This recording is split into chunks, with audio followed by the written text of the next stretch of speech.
guys. So today I want to talk to you about surviving and thriving during social distancing, because this is an experience we've had for the last 2 weeks.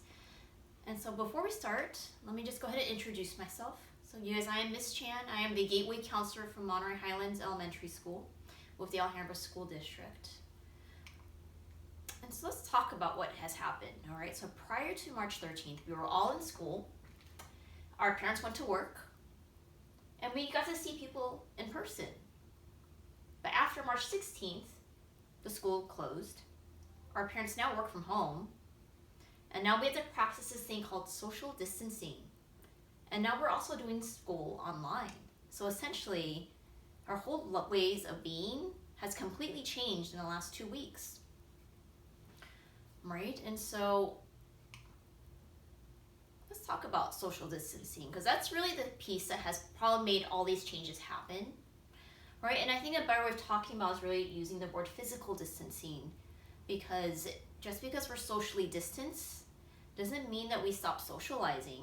It doesn't mean we can't talk to our friends anymore, we can't talk to our families anymore, we can't talk to our classmates anymore. It really just means that physically right now we need to be apart from them. And it's because we are practicing this thing called compassionate distancing. And really, what I mean by compassionate is that it is the kindest thing that we can do for everyone around us is to just remain physically separate at this time. So I came across this quote earlier this week, and I thought I would share it with you guys. And then the whole world walked inside and shut their doors and said, "We will stop everything to protect our weaker ones, our sicker ones, and our older ones." And nothing in the history of humankind ever felt more like kindness and compassion than this. Right? So I want you guys to really think about this, and that what we are doing by practicing physical distancing is really the kindest thing we can do for ourselves and also for our neighbors, our friends, our family members too. Okay? And it's just so that you guys can feel like you are doing something positive right now, even though it might feel really crappy right now. Because let's talk about this. Let's talk about grief, because it's really a feeling that a lot of us are experiencing. You know, our sense of normal has completely shifted in the last 2 weeks. We've lost physical connection with others. And even though we might think this is temporary, I think on some deep level, and your parents might be feeling this, okay, is that our world as we know it has completely changed. And that's why we're grieving right now. So you guys be wondering, what is grief? Is it just being really, really sad? Well, that's part of it, but it's kind of more than that, right? So the best way to talk about grief is that it's a process, right? And there's different things about grief that happens as a complete cycle. So sometimes there's denial, which is kind of what a lot of people went through, right? We're like, oh, this virus is no big deal. It's nothing, right? And then we kind of go through anger, where we're like angry that we're at home. We're frustrated maybe with our family. We're frustrated that we can't see people. We're frustrated that we're at home. And then we go through bargaining, which is like, this is only for 2 weeks, maybe 3 weeks tops. And then we'll go back to our normal life. And then there's sadness and stress, which is, will our lives ever go back to normal? And for some of you guys, it makes you want to cry, it makes you really, really sad. And for others, it might make you worried. And your brain might go to thinking about the worst case scenario, right? And then sometimes we land on acceptance, which is like, this is just the way things are. It's okay. There are things I can still do. Like I can practice washing my hands. I can practice safe distancing. I can still connect with people online, right? And so sometimes you land here, and sometimes we go through all these stages, all these points in one day, right? And all I want to say to that is that what you're experiencing, what you're feeling is completely normal, because I definitely know I've gone through all these stages today as well too. But really the key is for us to kind of move towards acceptance. Right now, that's really kind of maybe the fastest way for us to kind of feel like we're doing okay. And so really kind of these are kind of some practical steps, which is to give yourself permission to feel, but also set limits into what you're feeling. Like if you're feeling sad or stressed, it's okay to feel those things. But sometimes too much sadness and feeling too much stress ends up being really counterproductive, right? And so really set limits find balance in what you're thinking about too. And be mindful. So this is kind of a new term, but it really means to just really be present, stay focused in the present. And you can do that in kind of in multiple ways. One is practicing just when you're eating, you're just eating, you're enjoying your food. If you're going for a walk outside, because it's been actually wonderful weather these last couple of days, really enjoy the sunlight, really enjoy the colors that you see, enjoy the fresh air, and just be present. There's no need to think about anything else.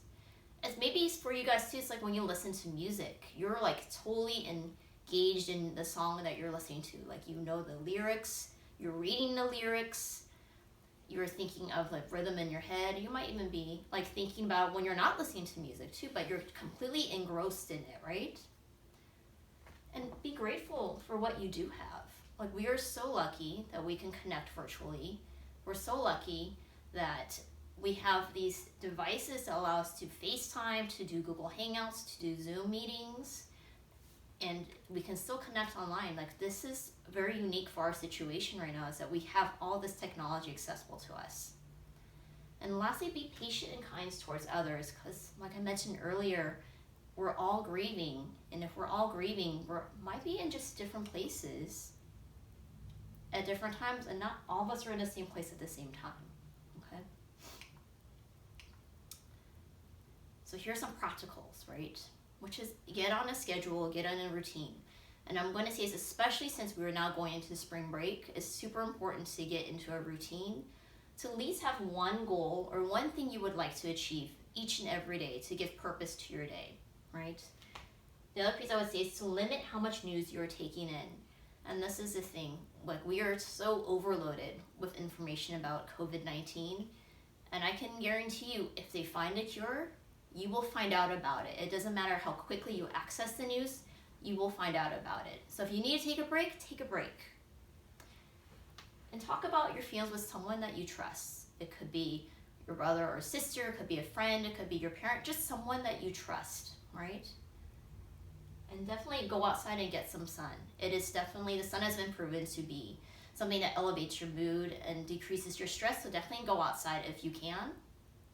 And like we talk about mindfulness, be mindful, practice mindfulness, and stay connected to others.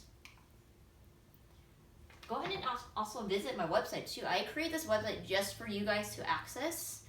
And so there's additional resources, especially about mindfulness, especially about coping skills. There's even a form you could fill out to check in, so I can check in with you when we get back from break. So I will give you a call or I'll send you a message somehow and we can talk. And here's the link, so if you want to like pause your screen, you can go ahead and write down this link so you can go ahead and access the website, okay? And lastly, if you are thinking, you're in a place where you're thinking about suicide, please contact this number right here, 1-800-273-TALK, right? And if you don't want to talk, they have a text too. You can send a text to 741-741 and really speak to someone or text someone.